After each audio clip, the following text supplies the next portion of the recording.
So how do we as empaths take note of these people and stay away from them? The hard thing is that by and large, they're very, very smart. So they're hard to stay away from. The best thing that we can do as empaths is to watch patterns of behavior.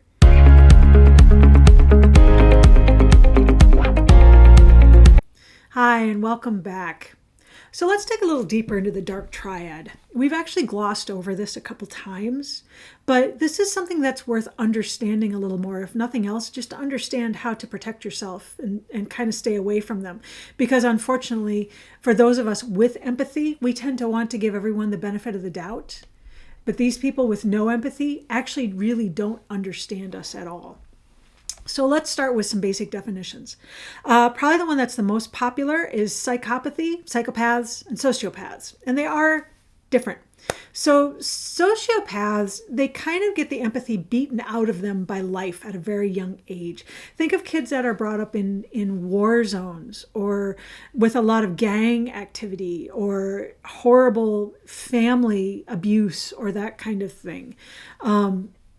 They're made to lose empathy because of their environment. And because of that, they end up in jail a lot. Usually, if they actually act on their tendencies, they do end up in jail. And the sociopaths in particular have a hard time restraining themselves. Psychopaths, on the other hand, are a little scarier because they're born and not made. There's some thought that it could be biological. For instance, if there was a study done where they would show really horrible pictures to people and the limbic region of the brain would light up. But for sociopaths, it didn't. Or psychopaths, it didn't. They didn't understand what they were seeing. It didn't sink in.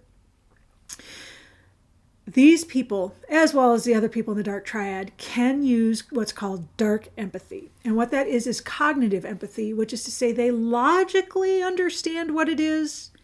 And even more dangerously, they can mimic it.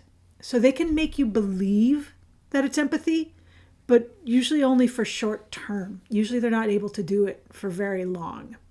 Psychopaths are in the media and the news a lot because of people like Jeffrey Dahmer and Ted Bundy.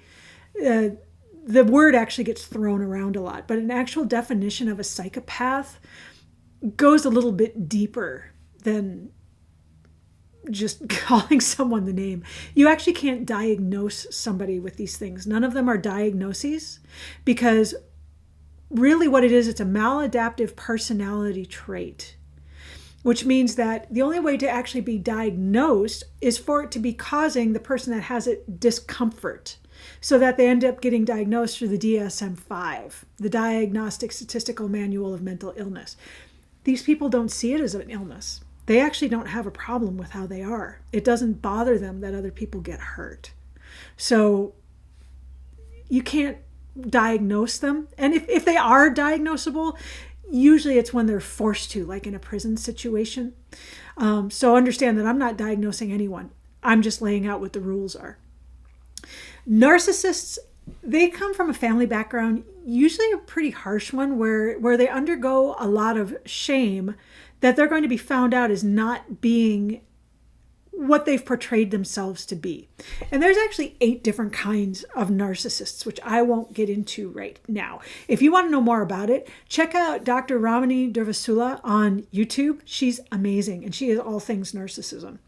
But you think of the grandiose narcissist, which is the one that's like, hey, I'm great, I'm wonderful, and this sort of thing. But then behind closed doors, there's a lot of fury and gaslighting and horrible things done to partners in close relationships. There's also like a vulnerable narcissist, which are those that are always kind of the victim. They're always the ones that are stepped on by society and, oh, woe is me. And people will get involved with them because of a certain amount of pity sometimes. Again, the identifying characteristic, there's little to no empathy there for other people. The Machiavellians, as far as I'm concerned, are actually the scariest because they're the manipulators and they will manipulate at all costs.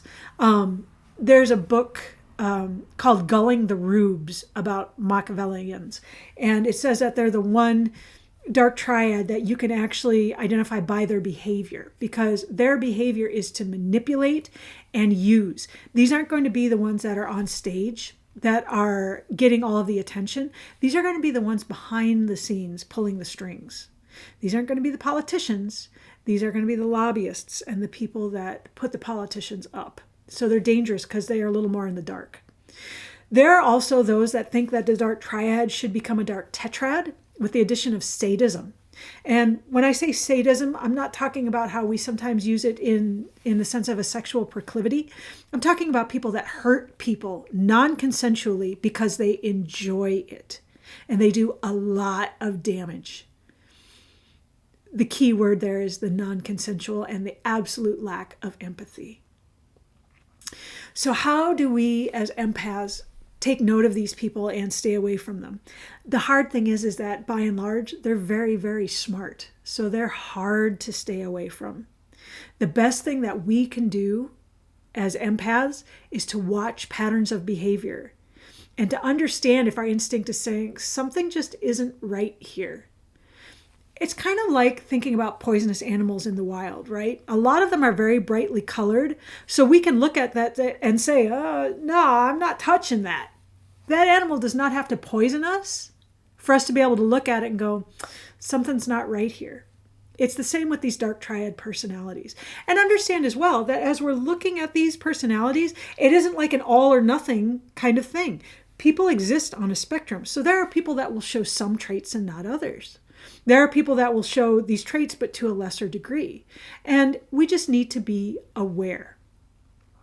So what's my advice on this as an empathic leader? Be aware that there may be up to 25% of these kind of personality types in high power position. Be aware when you see people using others as pawns, using other people as patsies. Look at the behavior. Do your research.